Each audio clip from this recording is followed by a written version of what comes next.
আকাশবাণী খবর পড়ছি নমামি বসু রুদ্র। প্রথমে বিশেষ বিশেষ খবর। প্রধানমন্ত্রী নরেন্দ্র মোদী নেপালের বর্তমান পরিস্থিতি নিয়ে নিরাপত্তা সংক্রান্ত ক্যাবিনেট কমিটির বৈঠক করেছেন। উপরাষ্ট্রপতি হিসেবে নির্বাচিত সিপি রাধাকৃষ্ণন দেশের দ্বিতীয় সাংবিধানিক পদের নির্বাচনে এই জয়কে জাতীয়তাবাদী মতাদর্শের জয় বলে উল্লেখ করেছেন।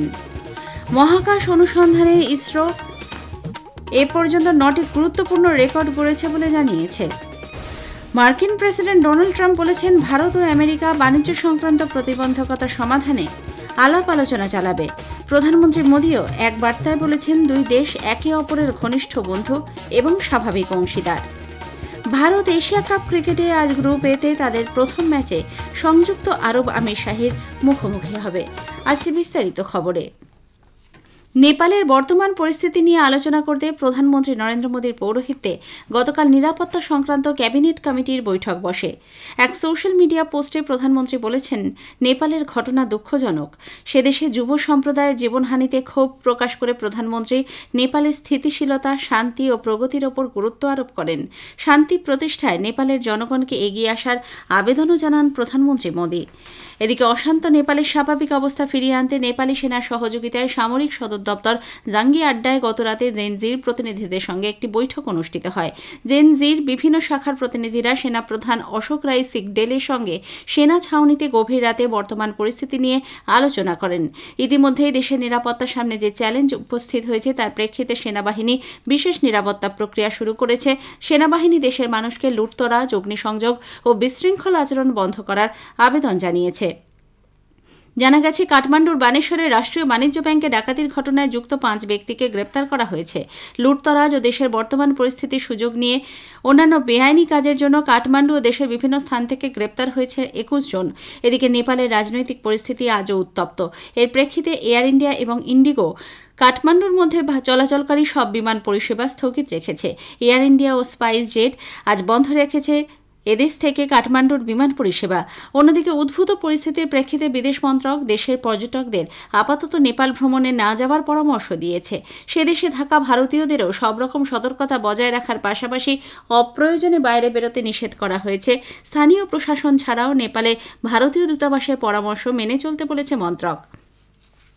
এদিকে নেপালে অশান্তির জেরে ভারত নেপাল সীমান্ত শিলিগুড়ির পানি ট্যাঙ্কি এলাকায় উচ্চ পর্যায়ের এসএসবির আধিকারিকদের সঙ্গে বৈঠক করেছেন উত্তরবঙ্গ পুলিশের আইজি রাজেশ যাদব। বৈঠকে এসএসবির তরফে উপস্থিত ছিলেন 41 নম্বর ব্যাটালিয়ন কমান্ড্যান্ট যোগেশ সিং। মূলত নেপালের অশান্তি যাতে এদেশে ছড়িয়ে না পড়ে সেদিকে নজর রাখার পাশাপাশি সীমান্ত এলাকায় রাজ্য পুলিশের আরও বাড়তি বাহিনী মোতায়েন করা হচ্ছে। নেপাল থেকে যারা আসছে তাদের উপরেও রাখা হচ্ছে বিশেষ নজর।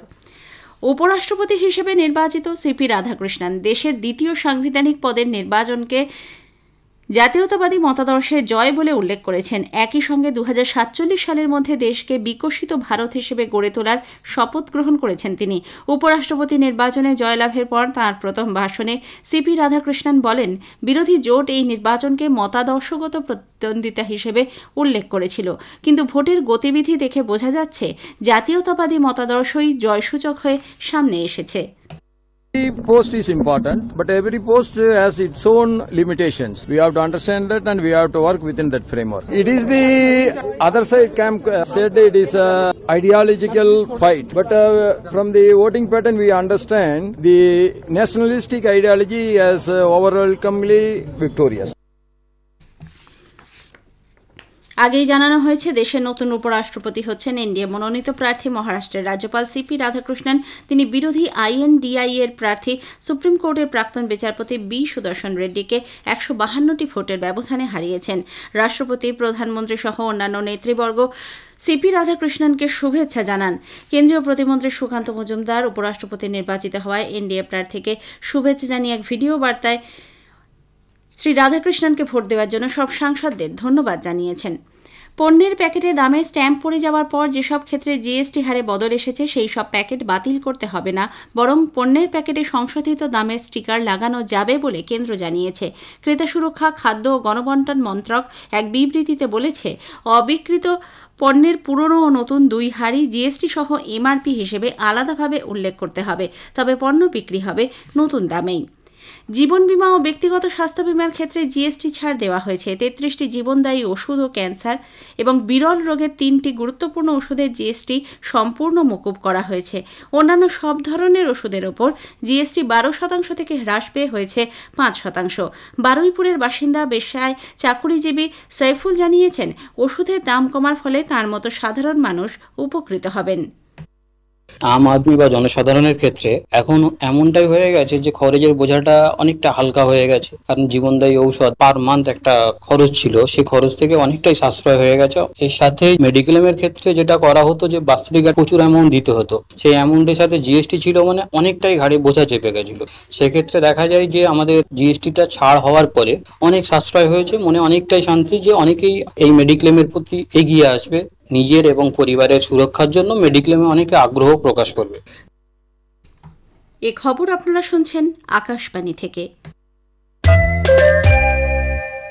আমাদের সংবাদ শোনা যাবে ইউটিউব চ্যানেল আকাশবাণী সংবাদ বাংলা, ফেসবুক ও ইনস্টাগ্রাম আকাশবাণী সংবাদ কলকাতা এবং এক্স হ্যান্ডেল AIR নিউজ কলকাতাতে। মহাকাশ অনুসন্ধানে ভারত এ পর্যন্ত 9টি গুরুত্বপূর্ণ রেকর্ড করেছে এবং আগামী বছরগুলিতে আরও 8 থেকে 10টি এ ধরনের অনুসন্ধানে অংশ নেবে বলে জানিয়েছেন ইসরো চেয়ারম্যান ভি নারায়ণন। গতকাল অল ইন্ডিয়া ম্যানেজমেন্ট অ্যাসোসিয়েশনের 52তম ন্যাশনাল ম্যানেজমেন্ট কনভেনশনে নারায়ণন চন্দ্রায়ন মিশন থেকে মার্স অরবিটার মিশন ও ক্রায়োজেনিক প্রযুক্তিতে ভারতের অগ্রগতির সাফল্যের দিকগুলি তুলে ধরেন। তিনি বলেন, 2014 সালে ভারত প্রথম প্রচেষ্টায় প্রথম দেশ হিসেবে মঙ্গলে পৌঁছয়। 2017 সালে PSLV-C-37 একসঙ্গে 104টি উপগ্রহ মহাকাশে পাঠিয়ে ইতিহাস সৃষ্টি করে। মার্কিন প্রেসিডেন্ট ডোনাল্ড ট্রাম্প বলেছেন, ভারত ও আমেরিকা দুদেশের মধ্যে চলা বাণিজ্য নিয়ে যেসব প্রতিবন্ধকতা রয়েছে তার সমাধানে আলাপ আলোচনা চালিয়ে যাবে। ট্রুথ সোশ্যালে এক পোস্টে ট্রাম্প বলেছেন, আগামী সপ্তাহগুলিতে তিনি তাঁর অত্যন্ত ভালো বন্ধু প্রধানমন্ত্রী নরেন্দ্র মোদীর সঙ্গে কথা বলতে আগ্রহী। প্রেসিডেন্ট ট্রাম্প আশা প্রকাশ করে বলেন, সাফল্যজনক সমাধানে পৌঁছতে এই দুটি মহান দেশের কোনো অসুবিধা হবে না। উল্লেখ্য, রাশিয়া থেকে তেল কেনার জন্য জরিমানার অতিরিক্ত 25% শুল্ক সহ মার্কিন যুক্তরাষ্ট্র ভারতীয় পণ্যের ওপর 50% শুল্ক আরোপের কয়েক সপ্তাহ পরেই ট্রাম্পের এই ঘোষণা। এই সপ্তাহের প্রথম দিকে প্রেসিডেন্ট ট্রাম্প ভারত আমেরিকা সমঝোতাকে এক অত্যন্ত বিশেষ ঘনিষ্ঠ সম্পর্ক বলে ঘোষণা করেন। তিনি ও প্রধানমন্ত্রী মোদী সবসময় বন্ধু আছেন, এ বিষয়ে কোনো উদ্বেগের কারণ নেই বলেও ট্রাম্প জানিয়েছিলেন। এদিকে প্রধানমন্ত্রী নরেন্দ্র মোদী বলেছেন, ভারত ও আমেরিকা ঘনিষ্ঠ বন্ধু এবং স্বাভাবিক অংশীদার। এক সোশ্যাল মিডিয়া পোস্টে প্রধানমন্ত্রী আজ দুদেশের মধ্যে বাণিজ্য আলোচনা ভারত আমেরিকার অংশীদারিত্বের ক্ষেত্রে অসীম সম্ভাবনার পথ খুলে দেবে বলে দৃঢ় প্রত্যয় পুনর্ব্যক্ত করেছেন। উভয় পক্ষের প্রতিনিধিরা বাণিজ্য চুক্তি সম্পর্কিত আলোচনায় দ্রুত সমাধানে পৌঁছবেন বলে প্রধানমন্ত্রী মোদী আশা প্রকাশ করেন। তিনি আরও বলেন, শ্রী মোদী শীঘ্রই মার্কিন রাষ্ট্রপতি ডোনাল্ড ট্রাম্পের সঙ্গে কথা বলার জন্য উৎসুক। উভয় দেশের জনগণের জন্য উজ্জ্বল প্রগতিশীল ভবিষ্যৎ সুনিশ্চিত করার ক্ষেত্রে রাষ্ট্রপতি ট্রাম্পের সঙ্গে তিনি একযোগে কাজ করার আগ্রহ প্রকাশ করেছেন। ফ্রান্সের রাষ্ট্রপতি ইমানুয়েল ম্যাক্রো দেশের নতুন প্রধানমন্ত্রী হিসেবে বিদায়ী প্রতিরক্ষামন্ত্রী সেবাস্তিয়ান লেকর্নুকে নিয়োগ করেছেন। জনগণের প্রত্যাখ্যাত কৃচ্ছ সাধন নীতি নিয়ে সংসদের আস্থা ভোটে হেরে যাওয়ায় প্রাক্তন প্রধানমন্ত্রী ফ্রাঁসোয়া বেরু ক্ষমতাচ্যুত হওয়ার একদিন পরেই এই সিদ্ধান্ত নেওয়া হলো। প্রধানমন্ত্রী নরেন্দ্র মোদী গতকাল আকাশপথে ভূমিধস ও বৃষ্টি বিপর্যস্ত হিমাচল প্রদেশের একাধিক এলাকা পরিদর্শন করেন। প্রাকৃতিক বিপর্যয়ে নষ্ট হয়ে যাওয়া ক্ষয়ক্ষতির পরিমাণ নিয়ে রাজ্য সরকারের সঙ্গে একটি পর্যালোচনা বৈঠক করেন তিনি। এরপরই রাজ্যের জন্য 1500 কোটি টাকার অর্থ সহায়তা ঘোষণা করেছেন প্রধানমন্ত্রী। অন্যদিকে পাঞ্জাবের ক্ষতিগ্রস্ত এলাকা পরিদর্শন করে প্রধানমন্ত্রী রাজ্যের বরাদ্দ 12,000 কোটি টাকা ছাড়াও অতিরিক্ত 1,600 কোটি টাকার অর্থ সহায়তা ঘোষণা করেছেন। উল্লেখ্য, পাঞ্জাবে 2097টি গ্রামের প্রায় 4 লক্ষ বাসিন্দা বন্যা কবলিত। বৃষ্টিজনিত নানা কারণে মৃতের সংখ্যা বেড়ে দাঁড়িয়েছে 52। 3 জন এখনও নিখোঁজ। কয়েক লক্ষ হেক্টর জমির শস্য নষ্ট হয়ে গেছে, মারা পড়েছে একাধিক গবাদি পশুও। ভারত আজ এশিয়া কাপ ক্রিকেটে তাদের অভিযান শুরু করবে। গ্রুপ এতে প্রথম ম্যাচে ভারতের প্রতিপক্ষ সংযুক্ত আরব আমিরশাহী। দুবাই আন্তর্জাতিক ক্রিকেট স্টেডিয়ামে এই ম্যাচ অনুষ্ঠিত হবে। অন্যদিকে পুরুষদের এশিয়া কাপ ক্রিকেটে গত রাতে আবুধাবিতে উদ্বোধনী ম্যাচে আফগানিস্তান 94 রানে হংকংকে হারিয়ে দেয়। শেষ করার আগে খবরের বিশেষ কিছু অংশ আরও একবার। প্রধানমন্ত্রী নরেন্দ্র মোদী নেপালের বর্তমান পরিস্থিতি নিয়ে নিরাপত্তা সংক্রান্ত ক্যাবিনেট কমিটির বৈঠক করেছেন। উপরাষ্ট্রপতি হিসেবে নির্বাচিত সিপি রাধাকৃষ্ণন দেশের দ্বিতীয় সাংবিধানিক পদের নির্বাচনে এই জয়কে জাতীয়তাবাদী মতাদর্শের জয় বলে উল্লেখ করেছেন। মহাকাশ অনুসন্ধানে ভারত এ পর্যন্ত 9টি গুরুত্বপূর্ণ রেকর্ড গড়েছে বলে ইসরো জানিয়েছে। মার্কিন প্রেসিডেন্ট ডোনাল্ড ট্রাম্প বলেছেন, ভারত ও আমেরিকা বাণিজ্য সংক্রান্ত প্রতিবন্ধকতা সমাধানে আলোচনা চালাবে। প্রধানমন্ত্রী মোদীও এক বার্তায় বলেছেন, দুই দেশ একে অপরের ঘনিষ্ঠ বন্ধু এবং স্বাভাবিক অংশীদার। ভারত এশিয়া কাপ ক্রিকেটে আজ গ্রুপ এতে তাদের প্রথম ম্যাচে সংযুক্ত আরব আমিরশাহীর মুখোমুখি হবে। খবর শেষ হলো, এরপর স্থানীয় সংবাদ সকাল 10টা বেজে 10 মিনিটে।